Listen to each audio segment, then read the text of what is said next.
Hello and welcome. My name is Alana Gordon. I'm a reporter at The World covering global health. This is a live Q&A about the coronavirus pandemic, grieving and mental health. And joining us is Christy Denkla, a research professor, associate in the Department of Epidemiology at Harvard's T.H. Chan School of Public Health, and a clinical psychologist who specializes in grief. So Christy, thank you for joining us. Thank you for having me, Alana. And you can post your questions for us on Facebook at Forum HSPH, or you can email them to the forum at hsph.harvard.edu. This Q&A is jointly presented by the Forum at Harvard's T.H. Chan School of Public Health and the World from PRX and GBH. So Christy, I've been thinking about this. It's hard for anybody to not be thinking about, I imagine, grief right now. In the US alone, has suffered the losses of more than 500,000 people due to COVID, which is just hard to believe. And these are losses that in many ways were sudden and unexpected. And that also means that millions of us are grieving right now, often without traditional rituals of gathering together. And so I wanted to just start by asking you, what does this all mean? What has been the impact of this collective moment? Thank you, Alana. I completely agree that even comprehending what 500,000 deaths in this country alone means, it's nearly impossible. And I think at this point, a year plus into the pandemic, we have all experienced we've all been touched by grief. So we've either all probably lost a family member or a friend to COVID. And if we haven't personally, then we know a friend who has. So collectively, we are experiencing this very much together in this moment. However, we are also doing so when we are all socially isolated and distanced. So, I think a lot about mourning and rituals in grief, especially now that we are deprived of access to those things. So I'll start just by saying I'm trained as a clinical psychologist. So I am not an anthropologist, but I have a deep interest in culture. And I think a lot about what rituals mean in terms of the infrastructure and the support that they provide for psychological well-being. So my comments really come from that perspective. And when I think about collective rituals, I think about sort of a couple things that really are critical factors in supporting psychological well-being. So the first is that they provide an infrastructure to acknowledge the reality of loss and death.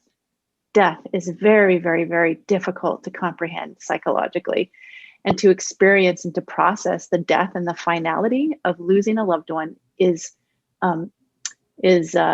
extremely difficult. And so rituals provide an infrastructure and a platform to acknowledge that reality.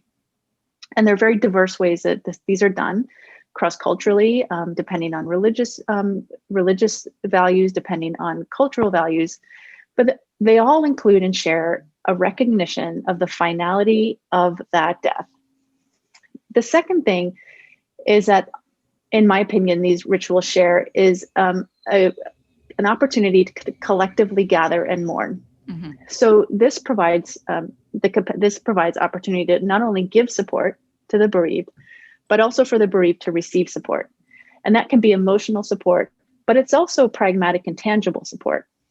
Food, meals, household care, handling all of the pragmatic things that come with dealing with the loss of a loved one. And in many cases, communities can step in and provide this support traditionally.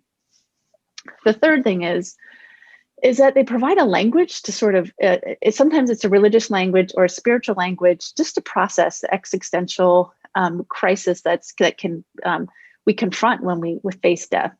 And we don't think about it in our daily lives often. And when we are faced with it, sometimes we struggle with the language, and religion and ritual can provide that language. And then the fourth thing is that they provide a source of strength and hope.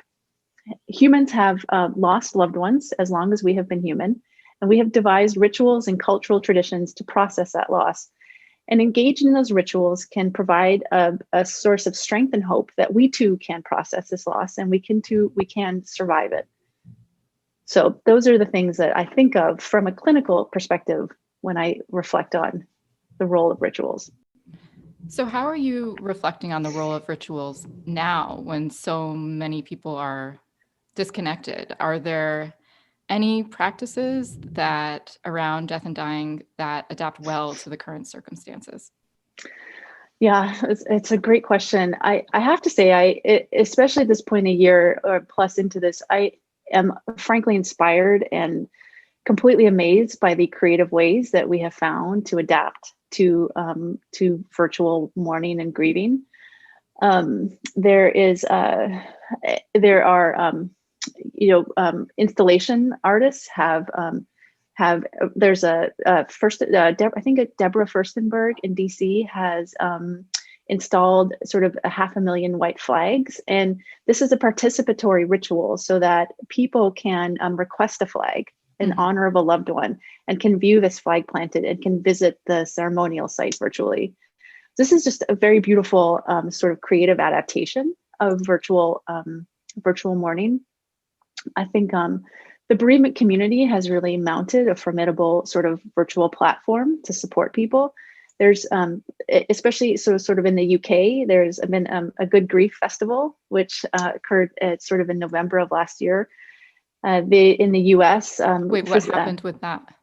Oh, with the Good Grief Festival. So it occurred over 2 days, and there was organized by Lucy Selman, was one of the organizers, who's a palliative care researcher at Bristol in the UK. And so it was a collective sort of gathering of artists, bereaved people, performers, poets, writers. And so there was a combination of sort of performance art, of testimony of loss, bereaved people speaking about loss very publicly. And this was all done sort of online.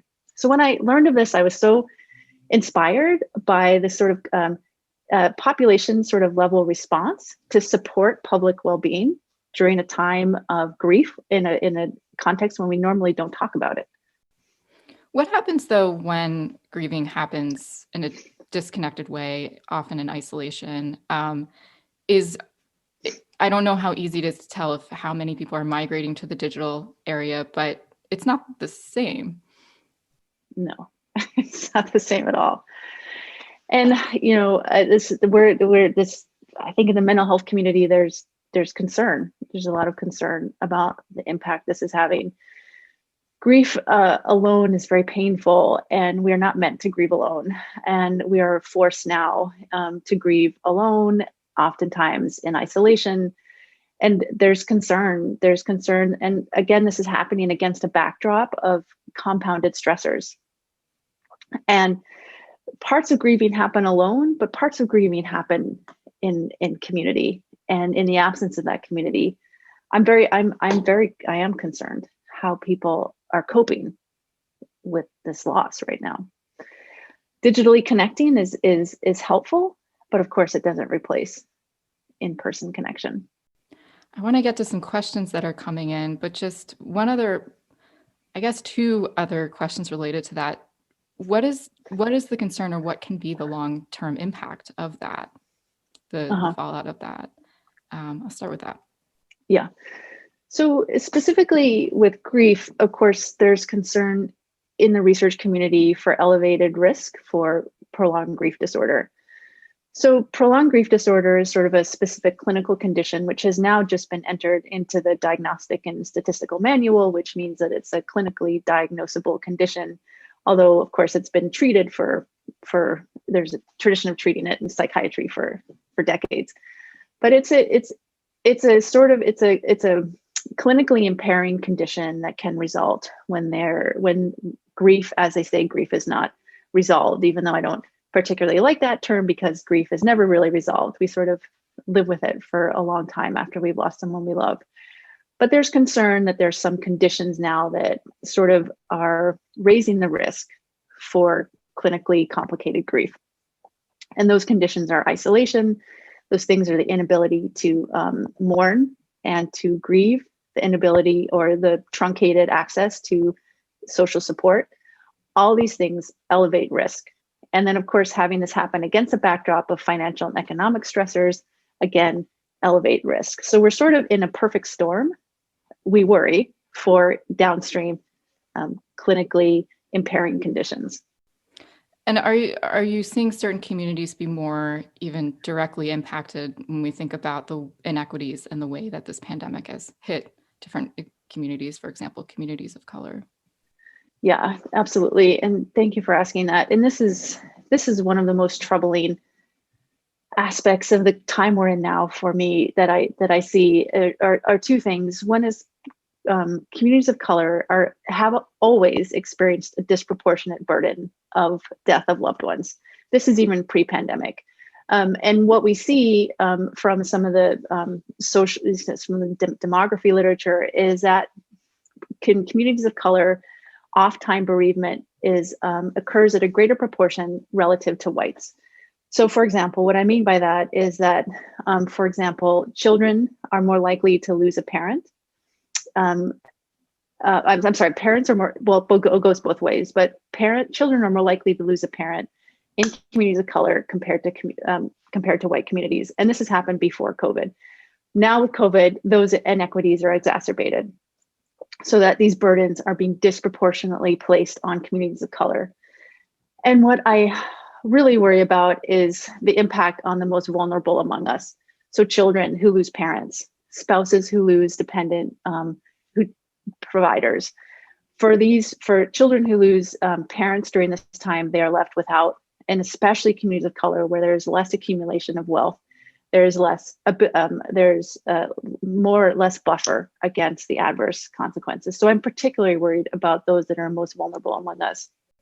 How are you seeing this enter, in the US, we don't, broad strokes, talk about death as so much. How are you seeing this enter policy conversations and recognizing these needs or gaps? Are you seeing this enter, reforms, or as we look at pandemic relief nationally and at the local level, globally? Mm-hmm. It's a source of optimism for me in that sense, is that because of the mass bereavement we're facing in this country, it's almost impossible not to talk about it. Mm-hmm. And so it's a conversation that's being forced into politics. It's a conversation that's being forced collectively upon all of us. And my hope is that there can be a concerted policy response.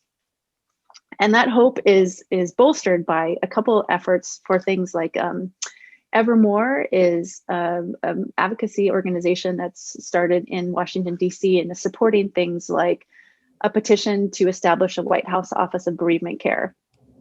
And some of the very exciting initiatives that can occur if there's a concerted focus on policy around bereavement care is, for example, transferring survivors' Social Security benefits to dependent children and spouses. Right now, there's a very ineffective there are gaps in transferring surviving benefits to dependent children and spouses, and a policy or a concerted office could facilitate and identify how to improve that process. So a second thing is, for example, Evermore has talked about establishing a bereavement bill of rights. And this is a very exciting sort of initiative, is to think about what are the basic human rights for the bereaved. And these can be things like seeing the body. In cases where there are traumatic losses, oftentimes the bereaved have to face the body being treated in a difficult way, put into a body bag or treated disrespectfully. And that can make grieving and adjustment much more difficult. And so a Bill of Rights could very much protect the bereaved and possibly prevent downstream adverse mental health conditions. An Office of Bereavement. Yes, White House Office of Bereavement Care. There's some really good questions coming in, and I want to make sure, and some of the things that we've talked about have been touched on here.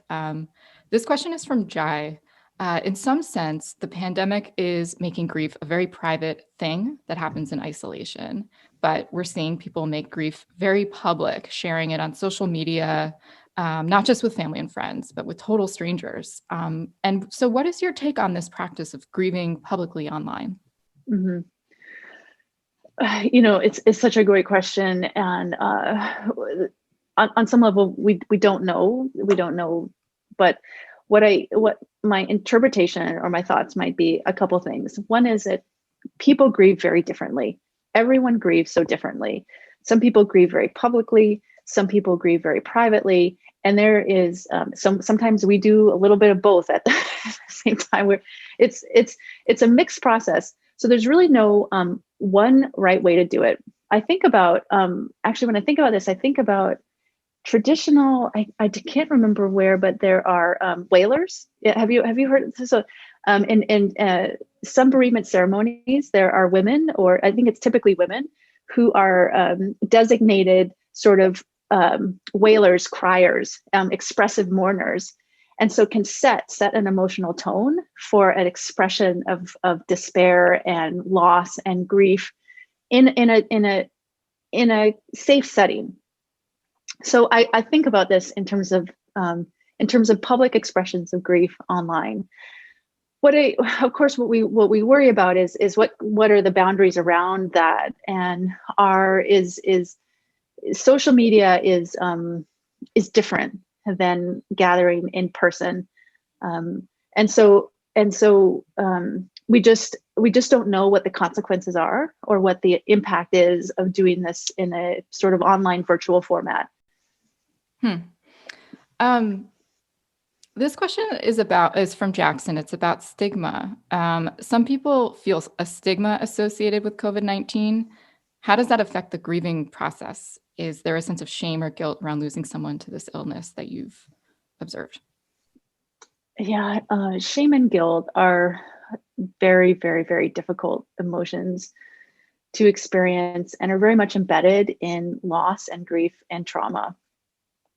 And I have seen people write about sort of survivor's guilt, people who themselves were infected initially with COVID and then have some concerns that they transmitted to family members who then passed away.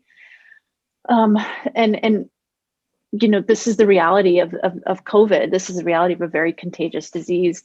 However, it is a virus. It's a virus that behaves as viruses do, and there is no purposeful transmission that's possible. And so relieving or addressing, I think the shame and this guilt, sometimes the best ways to process it is to acknowledge it and to express it and to voice it, and then it has the opportunity to sort of undergo some questioning and some cognitive challenging and some reinterpretations so that individuals can feel relieved of this. But it is certainly a feature of a very contagious disease, but is absolutely not a feature of the virus itself. It's interesting to say, to just acknowledge it, that there's so much power in that. One question that this comes up with, I'm just looking at this question. This is from Lori. Can you comment on how no one is talking about grief that came before COVID? Many of us were dealing with the loss of a parent or loved one when the virus hit, and now we feel strange talking about this type of grief. Yes. I'll say the timing of this forum for me personally occurs a day after an anniversary for me of my own father's death. So my own father died many years ago when I was young. And so I have very much been very personally and very intimately reflecting on this grief and loss. And the historical loss doesn't necessarily map on to the current experiences that we are having collectively. And I go back again to this idea that every grief is different and every loss is different. And to some extent, loss never goes away. It's been almost 3 decades since my own father, died, and I still remember it almost every day and feel the pain, especially around anniversaries. So it brings up a couple thoughts. One is the length of this pandemic has probably mapped onto some historical anniversaries of prior losses. And so people are experiencing resurgences of loss and grief during a time when there is additional loss and grief. So there's this theme of these sort of compounded stressors and compounded losses. that can really, really be psychologically burdensome. And the second thing is that the COVID losses are occurring against average and baseline loss. So COVID losses aren't the only losses we're having now. Just last week, a woman that I was working with experienced an abrupt turn for the worse in a chronic condition and died. It wasn't a COVID loss, but it was still a death. And the magnitude of sort of processing not only just normal health conditions, losses from pre-existing conditions versus COVID conditions are different, but are all layered here together. So when we say 500,000 deaths, what we're actually talking about is well over, 1 million, 2 million deaths occurring on top of accidents, accidental loss, injury loss, health condition loss. I just want to thank you for sharing your own personal experience with this, and I'm sorry for your loss. And thank you. For people who are tuning in, just want to remind everybody that I'm Alana Gordon speaking with Christy Denkla, and we're taking your questions. So you can drop them in the comment section on Facebook. This kind of builds on what you were just saying. This question's from Bryce. And thinking about grief that goes beyond death, can you comment on grieving the loss of our typical lives during this pandemic? Routines, hobbies, celebrations, important events. Mm-hmm. There has been so much lost during this time. People haven't seen family members in well over a year now. People have lost jobs, lost livelihoods, lost celebrations, lost opportunities to honor. I have been to a few Zoom weddings, and there's have birthdays, holidays. These again, I think back to this idea of compounded losses. When we in the psychology, when we think about risk factors for mental health conditions, we think about compounded stressors, and compounded stressors completely increase risk for increased psychological mental symptoms, psychological mental, and those can be a range of things: anxiety, depression, suicidal thoughts, hopelessness, lack of interest in pleasurable activities, apathy, interpersonal conflict. I think this is really the burden on couples, on parents, on children, on families, has been quite remarkable. So relationships are stressed. I think that these compounded stressors are troubling. This question comes from Phyllis, building on that with just the buildup of a lot of these stressors, also job loss, housing, potentially losses in that regard, with all of those demands as well. What happens when we just run out of that emotional bandwidth to cope with it, and what can be done about that? Mm-hmm. We are limited. We have limited resources. There's only so much that we can handle, and loss of financial security, so loss of employment and loss of housing, are two of the most significant and critical stressors for mental health. So what can be done on some level, on a policy level, which I think we're seeing happen now, is to provide stimulus and support so that people keep their jobs and people keep their housing. We have to keep our housing and we have to keep our shelter. These are basic needs. Without these basic needs being met, we are at very high risk for mental health conditions. So stable housing, stable employment can be very, very, very critical protective factors right now. And in terms of, if we can talk a bit about, in terms of grief specifically, some of the things that we can do to support ourselves during this time. So we start with the body. We think about physically taking care of ourselves. Self-care right now is so important. So eating as well as we can, exercise. Exercise is so important. Exercise, we know from the research, reduces inflammation, it reduces stress, it improves mental health. So exercise is so important. Eating well, sleep. Sleep is challenging now, but having good sleep is very important. So these are some of our basic body needs that can support us right now. Additional self-care things, especially when it comes to grief and loss, are to engage. There are some very, I personally, I'll speak on a personal level. I like to write, so I'm a journaler. So sometimes I sit down and write letters. I write letters to my father. I write letters to people who have passed, who I miss. So we can find other ways to the expression and acknowledgement of these losses can go a long way towards relief. So writing letters, engaging in rituals in the home in small ways that we can find to acknowledge these losses. Flowers, buying flowers. And there are, people are so creative and there's so many ways to acknowledge losses. Art, drawing, music, singing. These are all explicit acknowledgement of the loss and of stress and of worry can go a long way towards relieving it. I'm really struck throughout this conversation about the kind of returning to this theme of ritual and how powerful that is in grief and mourning and in that process and figuring that out for each individual as well. What happens, there is something unique to this particular moment and with this pandemic, because for those who especially have lost loved ones due to COVID-19, there's this dynamic of people dying alone and not being connected with their loved ones in the hospitals.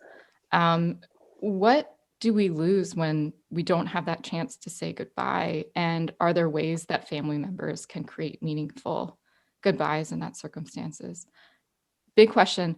I also wonder if that's changing with PPE and other things. There's been some voices within the medical community about this shouldn't be happening, this disconnect. But I don't know, as broadly speaking, where that's at. Yeah, thank you for asking this. It was something that I had hoped to be able to touch on today, because this is, to me, is one of the most tragic aspects of COVID-19 loss, is that a couple things. One is the course of the illness is so unpredictable. So I think for family members, family members can bring family members to the emergency room, drop them off, receive a call within the next 2 days that the loved one has only a few days left to live, or is on an intubator, or is in isolation, or is in ICU. And this is so hard for family members to process, this precipitous decline. And 2 days ago, they were with the family member and they seemed fine. And now they are in ICU. On top of it all, they cannot go to the hospital and be with a loved one. They cannot say goodbye. They cannot view the body. So when we return to this ritual role of funerals in acknowledging the finality and the reality of death, in many ways, people are robbed of that opportunity now because they cannot see the body. They cannot hold that loved one's hand. They cannot even begin to process the fact that this person, I'm about to lose this person. And when we think about death and loss, we prepare sometimes ahead of time, and that helps. If we can know what's coming, if we can start to process ahead of time and say goodbye and start to let go, that goes a long way in mourning and grief. And right now, so many people are robbed of that opportunity, of that experience, because they cannot go to the hospital and they cannot see their loved ones. Chaplains in the pastoral community have provided a critical infrastructure in this process to help loved ones connect. So, for example, in Boston Medical Center, 2 pastors have suited up in PPE. They have gone into rooms with iPads and on FaceTime and helped loved ones connect and say goodbye to their family members who cannot be there in person. This question comes from Emily. There's a lot to that question, a lot to that answer, but in thinking about kind of the digital aspects, this is sort of a related but side question, which has to do with the digital and technology issues of people connecting. And sometimes there's a gap in that. In particular, this question is about access for people who are mentally ill. Are there efforts, or how is the American health system working to address these connections, whether it's for people who are mentally ill or, people beyond this example, that really powerful example that you gave in one particular setting? Yeah, there's been a proliferation of telemental health now in COVID. In many ways, it's accelerated infrastructure for telemental health, and even within the mental health community, there's people are thinking we may never actually go back to sort of in person. In some cases, telemental health can work very well. In other cases, it cannot. So I think in one of the cases where we see the limitations of telemental health is for the severely and persistently mentally ill. For the more chronic mental health conditions, is that in-person care is not enough. Adolescents, I have read concerning articles about rise in adolescent suicide, adolescent suicidal ideation. I know from friends who are practicing clinicians is that they are having to turn people. They are just flooded with requests for services. The mental health system is frankly completely maxed out now, and so this is a concern. This question is from Shin. We've seen a lot of discrimination against Asian communities. How do we help these groups cope with this as they also grieve their own losses? Mm-hmm. The discrimination and stigma in COVID has been, frankly, a tragedy. This is a virus, and unfortunately, in regrettable ways, this has been translated into a source of stigma and discrimination. We are there's a reawakening of the effects of discrimination on people, and I think there are more and more ways that we can act, and there's a growing awareness that we have responsibility to act. When we see discrimination, we have a responsibility to stop it, and so we carry that responsibility as community members to prevent and to stop and to support those who are experiencing this, and to do what we to find a way to attenuate this stigma, which is awful. Mm-hmm. In processing a lot of what you're saying, I wanted to step back. This question's from Pat. We just have a few minutes left. Thank you for your time. What are your thoughts about the collective social numbness that's come from just the sheer number of people who've died over the past 12 months? Mm-hmm.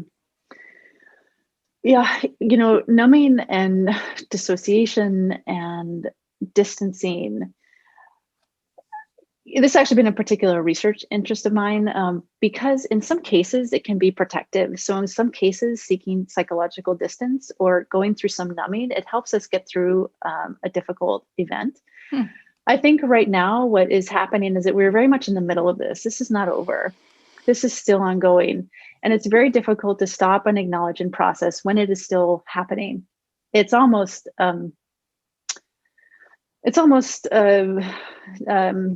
psychologically impossible to truly process and absorb this without hindsight, without some distance. So I think that the psychological numbing and the distancing right now isn't necessarily maybe a bad thing. It can provide a buffer. It can help us get through a very demanding time. And then when we have the space, we might go back and start to process. Now, that isn't to say we should distance and numb ourselves right now, but just to say it isn't necessarily always a bad thing or precondition for adverse mental health down the line. This question's from Tommy. Have you been surprised, or in what ways have you been surprised by people's resiliency? Yeah, this is a nice question, sort of at the end. So thank you for that. what we've learned, partly through the scientific community, but also through observation, is that we are surprisingly resilient. It's one of the reasons that I've been personally very interested in bereavement, because it is, in a sense, a normative life event. We have evolved the capacity to adapt to grief. We've evolved the capacity to experience very painful emotion, but to also move and adapt and integrate it into a new perspective and into a new life. And so what I'm inspired by now is the collective conversation about the importance of grief, about rights of the bereaved, about transforming social policy around loss and support, which can go a long way to reducing inequity. And so I see this as very much an opportunity on a public health level to have some very long overdue conversations, but also to transform policy that can have long-term benefit. And then the third thing is that I do believe we are deeply resilient, and I do believe that the prevalence of things like prolonged grief disorder, it's not the full population. So everyone who experiences loss is not necessarily, it's not prescription for mental health difficulty. It's painful. We can't experience the pain. We can't survive it. And in some cases, we do sometimes need clinical help. But in other times, for the majority of the population, people will kind of come to an integrated place.